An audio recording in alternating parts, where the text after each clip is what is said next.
বেলডাঙ্গা কাণ্ডে রিপোর্ট করলো হাইকোর্টে, রাজ্যকে জমা দিতে হবে বিস্তারিত ঘটনার রিপোর্ট। বিষয়টি আপনি কিভাবে দেখছেন? বিষয়টি আমি অত্যন্ত তাৎপর্যপূর্ণভাবেই দেখছি। যে ধরনের ঘটনা ঘটানো হয়েছে, দেখা যাচ্ছে আমাদের এখানে কেউ বা কারা কিছু কিছু লোক তারা ইচ্ছাকৃতভাবে চেষ্টা করছে হিন্দু মুসলমানের মধ্যে একটা বিদ্বেষ ঘটানোর, হিন্দু মুসলমানের মধ্যে একটা গণ্ডগোল ঘটানোর এবং এই রাজ্যে একটা অশান্তির পরিবেশ সৃষ্টি করা। এর আগে রামনবমীর দিন মিছিলে হামলা হয়েছিল, তাই নিয়ে হাইকোর্টে মামলা হয়েছিল। হাইকোর্ট এনআইএ তদন্তের আদেশ দিয়েছিল। এখানে বেলডাঙ্গা কাণ্ডে রাজ্য সরকারকে রিপোর্ট তো ফাইল করতে বলেছে হাইকোর্ট।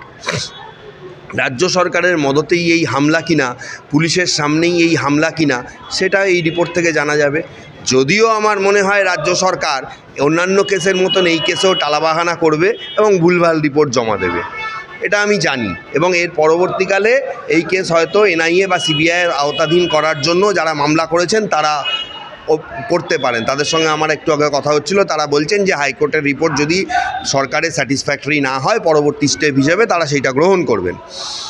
আমার মনে হয় যে আমার রাজ্যে যারা অশান্তি করার চেষ্টা করছে, যে সরকার, এই যে শাসক দল যে ক্ষমতায় রয়েছে, তাদের কড়া হাতে এটা দমন করা উচিত।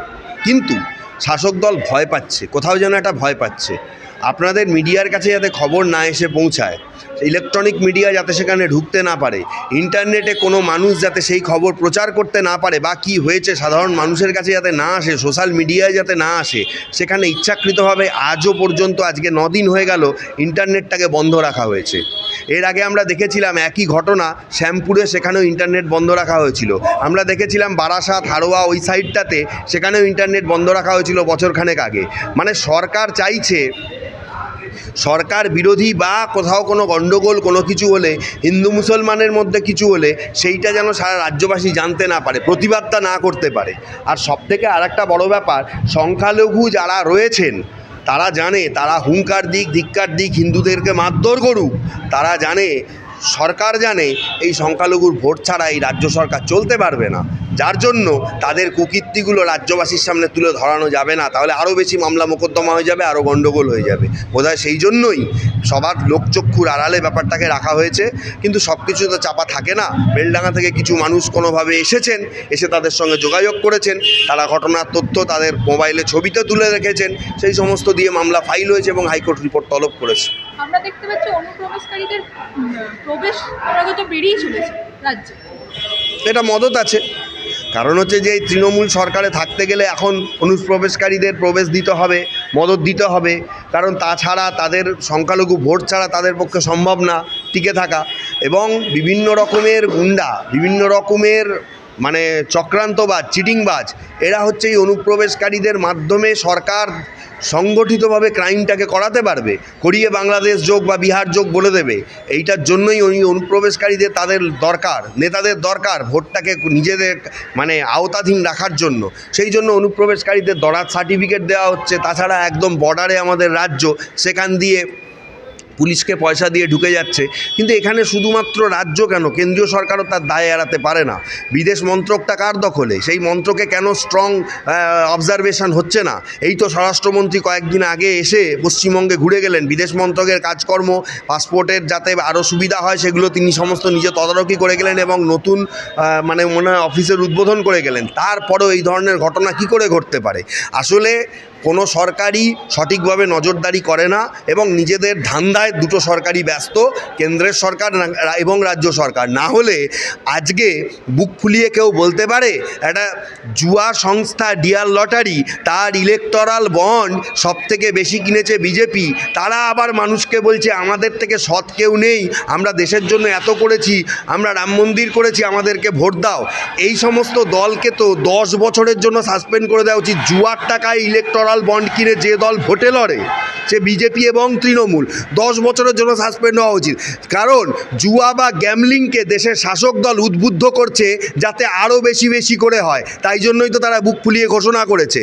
কী ধরনের রাজনীতি এরা যে করে দেশের জনগণের সাথে এবং কত বড় চিটিংবাজ, তার প্রমাণ হচ্ছে এই ডিয়ার লটারি ইলেকটোরাল বন্ড কিনে ভোটে লড়া এবং বুক ফুলিয়ে সেটা ঘোষণা করা।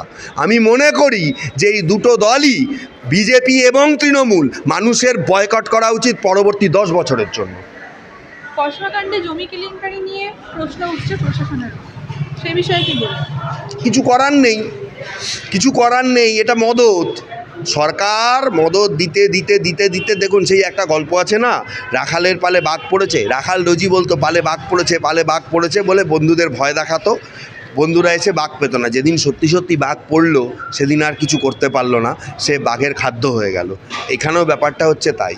এই ঘটনাটা হচ্ছে যে এই জমি কেলেঙ্কারির ব্যাপারটা বিরোধীরা অভিযোগ করতো, সাধারণ মানুষের জমি নিয়ে নেওয়া হচ্ছে, সাধারণ মানুষ অভিযোগ করতো, সরকার কোনো গা করতো না, পুলিশ কোনো এফআইআর করতো না।